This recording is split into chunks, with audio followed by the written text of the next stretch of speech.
बिस्मिल्लाहिर्रहमानिर्रहीम। अस्सलाम वालेकुम क्लास 6। आज हम लोग साइंस का लेक्चर नंबर 1 लेने जा रहे हैं। लेक्चर नंबर 1 में हम लोगों ने unit number 1 of science cellular organization of plants and animals से स्टार्ट करना है। इसमें आज हम लोगों ने पढ़ना है सेलुलर ऑर्गेनाइजेशन, ये क्या होती है, cells, microscope, animal cell and plant cell, cell organelles and difference between plant cell and animal cell. सबसे पहले सेलुलर ऑर्गेनाइजेशन। सेलुलर ऑर्गेनाइजेशन क्या होती है?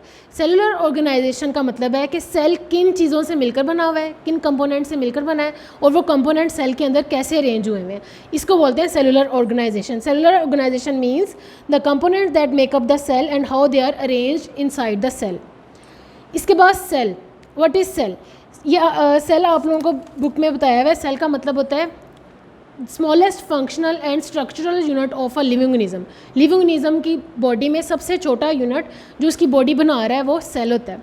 जैसे हमारी बिल्डिंग्स बनाने में हम लोग ब्रिक्स को यूज़ करते हैं, एक ब्रिक दूसरी ब्रिक, ऐसे ब्रिक सारी मिलकर एक बिल्डिंग बनाती हैं। इसी तरीके से सब सेल्स मिलकर लिविंग ऑर्गेनिज्म की बॉडी बनाते हैं। सेल्स की डिफरेंट टाइप्स हैं, nerve cells, white blood cells, red blood cells, muscle cells, bone cells and skin sales. Nerve cells का क्या काम है? नर्व सेल मैसेजेस को पूरी बॉडी में भेजते हैं। वाइट ब्लड सेल्स हमें डिजीज़ से लड़ने में हेल्प करते हैं।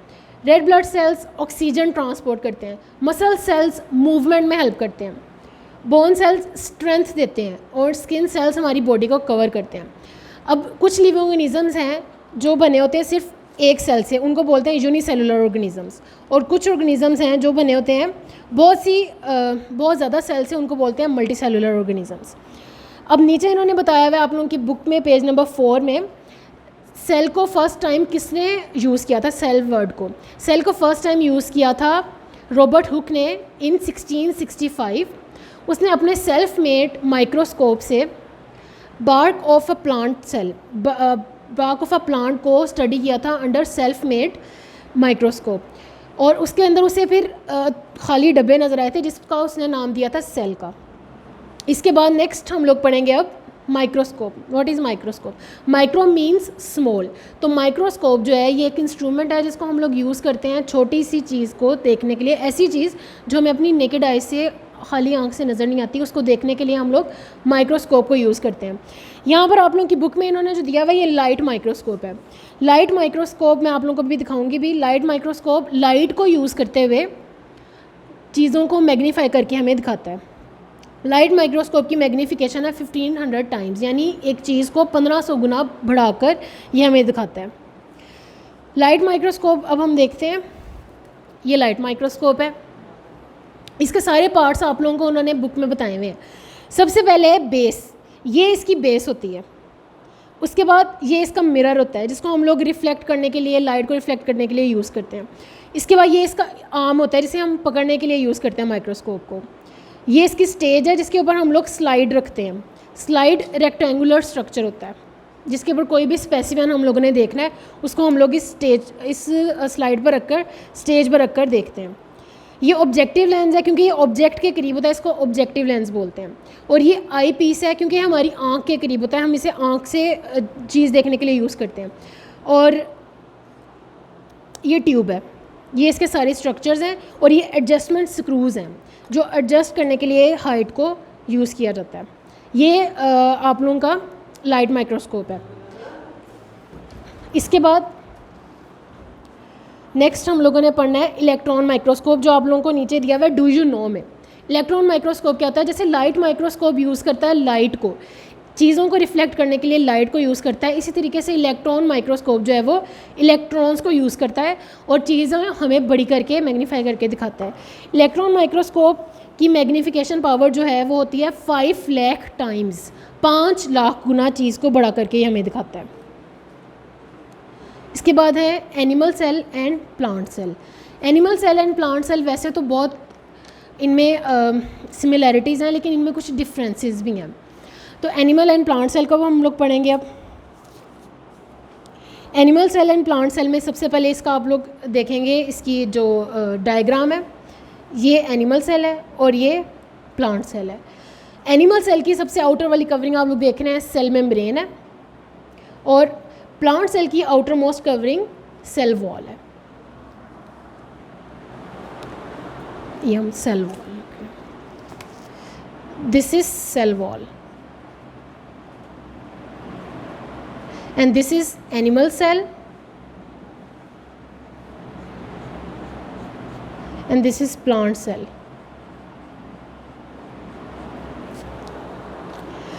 सबसे पहले हम लोग देखेंगे cell wall. Cell wall plants की सबसे बाहर वाली बाउंड्री होती है। सेल वॉल बनी होती है सेल्यूलोज से। सेल्यूलोज जो है ये बहुत टफ स्ट्रक्चर है, इसीलिए आप लोग देखते हैं कि प्लांट की बॉडी जो है वो सख्त होती है, टफ़ होती है, लेकिन एनिमल सेल जो है वो उनकी आउटर मोस्ट कवरिंग में सेल वॉल नहीं होती, इसलिए एनिमल की जो बॉडी है वो सॉफ्ट होती है। Can you explain why a plant body is so hard and animals body is not? ये आप लोगों से इन्होंने क्वेश्चन भी पूछा है। आप लोग अब एक्सप्लेन कर सकते हैं कि प्लांट बॉडी जो है वो हार्ड की होती है और एनिमल बॉडी जो है वो सॉफ्ट की होती है। प्लांट बॉडी के अंदर आउटर मोस्ट कवरिंग जो है वो सेल वॉल है। सेल वॉल जो होती है वो हार्ड होती है, सेलुलोज से मिलकर बनी होती है, इसलिए प्लांट की जो बॉडी है वो सख्त होती है, टफ़ होती है। एनिमल के अंदर outermost covering cell wall नहीं है, उनके अंदर सेल मेम्ब्रेन है जो फ्लेक्सिबल होती है, उसमें खिंचाव होता है, तो इस वजह से एनिमल की बॉडीज़ जो हैं वो सॉफ्ट होती हैं। इसके बाद नेक्स्ट है cell membrane. Cell membrane is the outermost covering of animal cell and in plant which is present next to cell wall. Cell wall से अगली जो है वो सेल मेम्ब्रेन होती है। सेल मेम्ब्रेन का काम क्या है? ये कंट्रोल करती है मूवमेंट को एक जगह से दूसरी जगह। अब नीचे इन्होंने आपसे पूछा point to think many tiny holes are present in cell membrane, what is the purpose of these holes? इन होल्स का मकसद क्या है? ये होल्स जो है मटेरियल को आने और जाने में हेल्प करते हैं, सेल के अंदर से एक जगह से दूसरी जगह जाने में हेल्प करते हैं ये। इसके बाद नेक्स्ट है cytoplasm. Cytoplasm is the jelly like structure present in cell. Cell के अंदर जो जेली लाइक स्ट्रक्चर प्रेजेंट है जिसके अंदर सारी ऑर्गेनेलिज एम्बेडेड हैं वो साइटोप्लाज्म है। साइटोप्लाज्म यहाँ पर भी प्रेजेंट है, एनिमल सेल में भी प्रेजेंट है और प्लांट सेल में भी प्रेजेंट है। साइटोप्लाज्म का क्या फंक्शन है? सारी ऑर्गेनेलिज इसके अंदर एम्बेडेड होती हैं और बहुत से रिएक्शंस जो हैं वो यहाँ पर हो रहे होते हैं। इसके बाद नेक्स्ट ऑर्गेनेलिज न्यूक्लियस। न्यूक्लियस भी प्लांट्स के अंदर भी प्रेजेंट है, प्लांट्स में भी प्रेजेंट है और एनिमल्स में भी प्रेजेंट है। Nucleus is the brain of cell. Cell का ब्रेन है, जैसे हमारी बॉडी में ब्रेन काम करता है सारे फंक्शंस करने के लिए, हमें ब्रेन बताता है, इसी तरीके से सेल को फंक्शंस करने के लिए न्यूक्लियस बताता है। न्यूक्लियस के अंदर थिन मेम्ब्रेन होती है, सबसे आउटर मेम्ब्रेन थिन मेम्ब्रेन होती है, न्यूक्लियर मेम्ब्रेन, और इसके अंदर thread like structure chromosomes present होते हैं, थ्रेड की तरह के, लाइक दिस, इस तरह क्रोमोसोम्स प्रेजेंट होते हैं इस न्यूक्लियस के अंदर। इन क्रोमोसोम्स का क्या काम है? ये क्रोमोसोम्स हेरिडिटरी करैक्टर्स को एक पेरेंट से उनके चिल्ड्रन तक, हेरिडिटरी करैक्टर्स यानी विरासत के जो करैक्टर्स हैं वो एक पेरेंट से उनके चिल्ड्रन तक पहुंचाते हैं। और ह्यूमन बींग्स के अंदर 46 नंबर ऑफ क्रोमोसोम्स हैं। हर स्पीशीज़ के डिफरेंट क्रोमोसोम्स होते हैं, ह्यूमन के अंदर 46 नंबर ऑफ क्रोमोसोम्स हैं। अब सेल ऑर्गेनेलिज 5 सेल ऑर्गेनेलिज हम लोगों ने पढ़नी है। सबसे पहले है एंडोप्लाज्मिक रेटिकुलम। एंडोप्लाज्मिक रेटिकुलम आप लोग देख सकते हैं, न्यूक्लियस के साथ ही ये चैनल्स होते हैं, रास्ते होते हैं जो चीज़ों को, मटेरियल को सेल के अंदर से एक जगह से दूसरी जगह लेकर जाने में हेल्प करते हैं। ये भी प्लांट्स में भी प्रेजेंट होते हैं और एनिमल्स में भी प्रेजेंट होते हैं। ये प्लांट्स में भी प्रेजेंट है, एनिमल्स में भी। ये एनिमल सेल है, एनिमल सेल में भी एंडोप्लाज्मिक रेटिकुलम है और प्लांट सेल में भी एंडोप्लाज्मिक रेटिकुलम है। ये चैनल है जो मटेरियल को एक जगह से दूसरी जगह लेकर जाते हैं। इसके बाद mitochondria, this is mitochondria in animal cell and in plant cell. Mitochondria is the powerhouse of cell. Cell का पावर हाउस है, जैसे पावर हाउस से सारी एनर्जी जनरेट होती है, इसी तरीके से माइटोकॉन्ड्रिया सेल के अंदर एनर्जी जनरेट करता है, एनर्जी प्रोड्यूस करता है। इसके बाद chloroplast, this is chloroplast. Chloroplast is only present in plant cell because it helps to make food. Chloroplast food बनाने में हेल्प करता है, इसलिए सिर्फ ये प्लांट सेल्स के अंदर प्रेजेंट होता है। एनिमल सेल्स के अंदर ये प्रेजेंट नहीं होता, क्योंकि एनिमल्स अपना फूड खुद नहीं बना सकते, प्लांट्स अपना फूड खुद बना सकते हैं, इसलिए प्लांट्स के अंदर ये क्लोरोप्लास्ट प्रेजेंट होता है और एनिमल्स के अंदर ये प्रेजेंट नहीं होता। इसके बाद है वैक्यूल्स। वैक्यूल्स का क्या काम होता है? ये स्टोर करते हैं वाटर, मटेरियल, हर चीज़ को ये स्टोर करते हैं, एक्स्ट्रा चीज़ को वैक्यूल स्टोर करते हैं। एनिमल्स के अंदर आप लोग देखेंगे छोटे छोटे हैं वैक्यूल्स, स्मॉल सर्कुलर वैक्यूल्स हैं, लेकिन प्लांट्स के अंदर ये बहुत बड़े हैं। एक वैक्यूल है लेकिन लार्ज है और ये काफ़ी सारा पानी अपने अंदर स्टोर करता है जिसकी वजह से प्लांट को टर्जिडिटी या तनाव मिलता है। इसके बाद centrioles, these are the centrioles. ये सेंट्रियोल हैं, ये सिर्फ प्लांट्स के अंदर प्रेजेंट, सिर्फ एनिमल्स के अंदर प्रेजेंट होते हैं और न्यूक्लियस के पास ये प्रेजेंट होते हैं। न्यूक्लियस के करीब प्रेजेंट होते हैं और सिर्फ एनिमल सेल्स के अंदर होते हैं, प्लांट सेल्स के अंदर ये नहीं होते। इसके बाद नेक्स्ट टॉपिक हमारा है difference between animal cell and plant cells. First इसमें डिफरेंस है सेल वॉल का। Cell wall is present in plant cell and absent in animal cell. सबसे पहला डिफरेंस जो प्लांट और एनिमल सेल में है वो है सेल वॉल का। प्लांट्स में सेल वॉल होती है, एनिमल में सेल वॉल नहीं होती। उसके बाद नेक्स्ट डिफरेंस है न्यूक्लियस का। न्यूक्लियस का डिफरेंस है, न्यूक्लियस एनिमल सेल के अंदर प्रेजेंट होता है इन द सेंटर में प्रेजेंट होता है, और प्लांट सेल में प्रेजेंट होता है in the corner due to presence of central large vacuole. Centre में लार्ज वैक्यूल होने की वजह से एक साइड पर होता है न्यूक्लियस। इसके बाद नेक्स्ट हमारा डिफरेंस है वैक्यूल्स का। वैक्यूल का डिफरेंस है, वैक्यूल एनिमल सेल में स्मॉल होते हैं, छोटे छोटे होते हैं और मैनी होते हैं और सर्कुलर होते हैं। प्लांट सेल्स के अंदर सिंगल वैक्यूल होता है और बड़े साइज़ का होता है, लार्ज साइज़ का होता है। नेक्स्ट इसमें difference plants and animal cell में है क्लोरोप्लास्ट, ये वाला difference.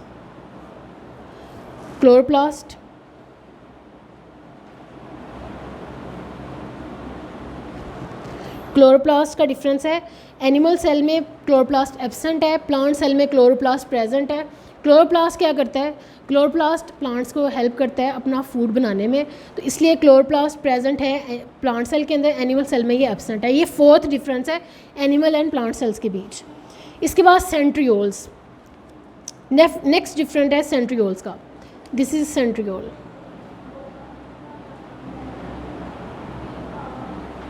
Centriole is present in animal cell only and it is absent in plant cell. Centriole का फंक्शन होता है ये सेल डिवीजन में हेल्प करता है, तो ये प्लांट सेल्स के अंदर एब्सेंट होता है और एनिमल सेल के अंदर सेंट्रियोल्स प्रेजेंट होते हैं। 5 डिफरेंस हम लोगों ने पढ़े हैं प्लांट और एनिमल सेल में। सबसे पहला डिफरेंस सेल वॉल का, प्लांट सेल में सेल वॉल है, एनिमल सेल में सेल वॉल नहीं है। सेकेंड डिफरेंस हम लोगों ने पढ़ा है न्यूक्लियस का, न्यूक्लियस करीब है, न्यूक्लियस सेंटर में है एनिमल सेल में और प्लांट सेल में इन द कॉर्नर है। नेक्स्ट हम लोगों ने डिफरेंस पढ़ा था वैक्यूल का। वैक्यूल एनिमल सेल के अंदर मैनी और छोटे हैं, स्मॉल साइज़ के हैं, और प्लांट सेल में सिंगल और लार्ज साइज़ का है। नेक्स्ट डिफरेंस है क्लोरोप्लास्ट का, प्लांट सेल में प्रेजेंट है और एनिमल सेल में ये प्रेजेंट नहीं है। उसके बाद नेक्स्ट डिफरेंस है सेंट्रियोल।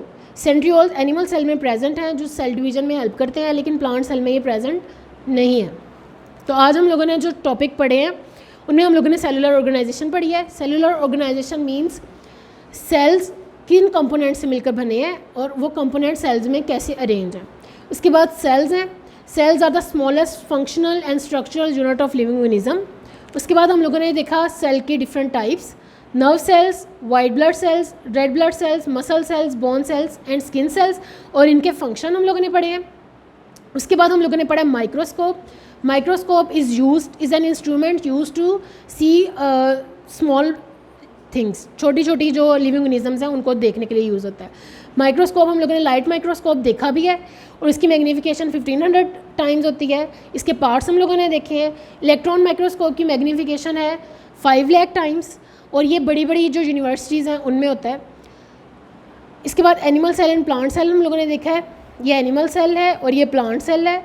इसकी हम लोगों ने सेल ऑर्गेनेलिज देखी हैं और इसके बाद हम लोगों ने सेल के अंदर प्लांट सेल और एनिमल सेल में डिफरेंस देखा है। अब आप लोगों ने ये वाला जो हम लोगों ने आज पढ़ा है इसको आप लोगों ने अच्छे तरीके से बार बार रिपीट करना है, बार बार आप लोगों ने ये वाला लेक्चर सुनना है और इसके बाद आप लोगों को जो असाइनमेंट दी गई है क्लास 6 को आप लोगों ने वो असाइनमेंट फिल करनी है, सॉल्व करने की कोशिश करनी है। और अगर आप लोगों को कोई प्रॉब्लम आती है सॉल्व करने में तो आप लोगों की कल क्लास होगी जूम पर, जिसको आप सब ने अटेंड करना है। और साथ में फिर आप लोगों ने जो क्वेश्चन आप लोगों के होंगे जो आप लोगों को समझ नहीं आई होगी वो आप लोगों ने कल अपनी जूम वाली मैम से पूछना है। और साथ में पहले आप लोगों ने वैसे कोशिश करनी है कि आप लोगों का कंप्लीट हो जाए।